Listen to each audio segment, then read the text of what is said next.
you in here do have children, but even if you don't, have you ever wondered like where your future children will go to school? Like what type of school or anything like that? Well, I thought about that too. Today we're going to talk about specific reasons on why your child should go to a private school.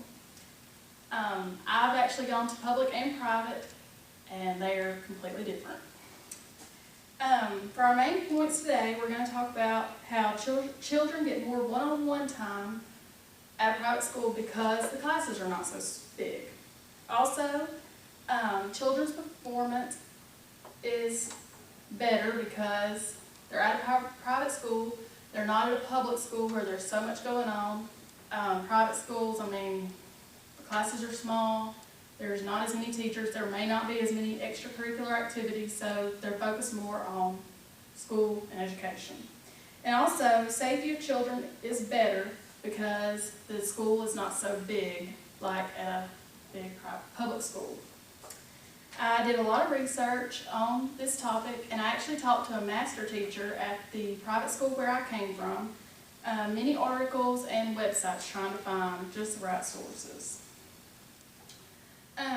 Children get to have more one-on-one time, and with smaller classes they feel more at ease to talk to their teacher about things instead of being in a class of 50 and being scared to raise their hand and ask a question because they don't want to get embarrassed or don't want the teacher to embarrass them. In a private school, like I know I was in a class where I had like 7 people in it, and it wasn't a big deal to ask a question, and most likely if you have a question, somebody else has the same question as well. Also, it allows the students to feel more like family. Like I know at the private school where I came from, a lot of them had been together since K-4, which I came in my junior year, but still, I mean, they had been together, the teachers were all the same, and it wasn't a big deal. Like if you had trouble with something, to go to them after school, they were more than willing to help you. Teachers get to concentrate more on actually teaching instead of teaching a test. That's a big deal to me because I'm not a good test taker. Standardized tests stress me out, and I would much rather just be in school to learn what I'm supposed to know instead of have a teacher teach you the test, and after you take the test, you're basically done for the year. And I know in the public school, that's what it was. We couldn't wait to get our state test over because we knew we really weren't going to be doing much of anything after we took it.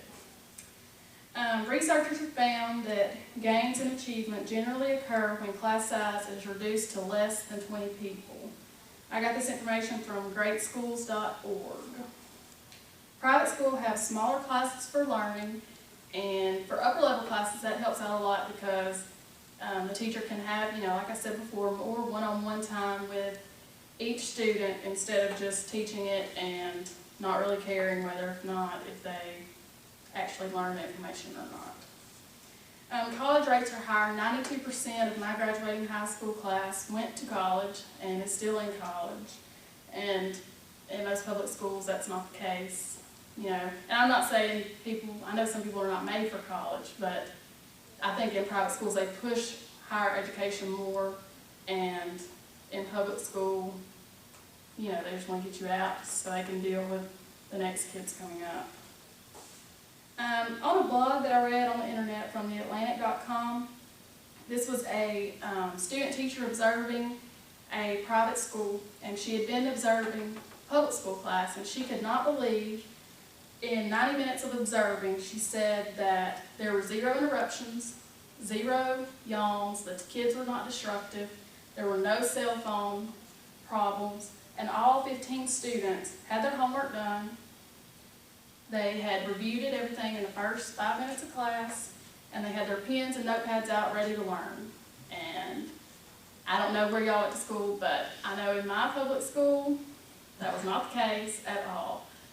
It took the teacher at least 15 minutes to get everybody calmed down before we even thought about going over homework, and by the time homework was done, you rarely had 15 minutes to even go over what you were going to be learning to do your homework on the next night. And in my opinion, that just makes it, you're not learning that much because you really don't know what you're doing that night when you start trying to do your homework. And a major advantage to private education is that your child will likely be challenged to a higher education. I know the grading scale is different a lot of times. When I was in public school, you had a 10-point grade scale. Then when I moved to private school, it jumped. Like an A was a 95 to 100, a B was like an 88 to a 94, a C was like a 78. You know, I mean, you really had to work to get good grades. And it wasn't just, oh, well, you know, I've got 10 points that I can work with.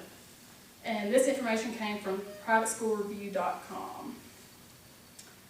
Safety in a private school is, I feel, is more secure. I do know things can happen anywhere, but when you have a school with 12 or 1,500 students, one security person can't handle everything. There's no way. And I know with budget cuts here recently, that's been a big deal, is, well, we just don't have the money for it. But in my opinion, the safety of the student should be the #1 priority, you know, and then the education. But, I mean, I know as parents, you want your child to be safe and you want to trust that the school is going to take care of them when they're not in your care. And this came from the master teacher that I talked to, and she said, I feel my kids are safe in a private school, but I do know things can happen anywhere. And private schools are orderly and safe, and the kind of setting necessary for learning. I know when I was in school, the rooms, like, it was just set up better. There wasn't as many kids that would be in there, and we had security that walked the halls all day. There was one at the high school campus, elementary, and the middle school, and then there was one that was just outside all day long, just driving around, just to make sure that everything was secure and we never had any trouble. According to a 2000 study, there was a ratio of 6-to-2 drug abuse between public and private school. The 6 being public and the 2 being private. And this information came from capenet.org. And just to conclude what we talked about today, we talked about the safety of the students, the education, and one-on-one time in a private school. And I hope if you were questioning or was unsure about where to send your kids, or just you weren't very familiar with private schools, I hope you have a better understanding. Thank you.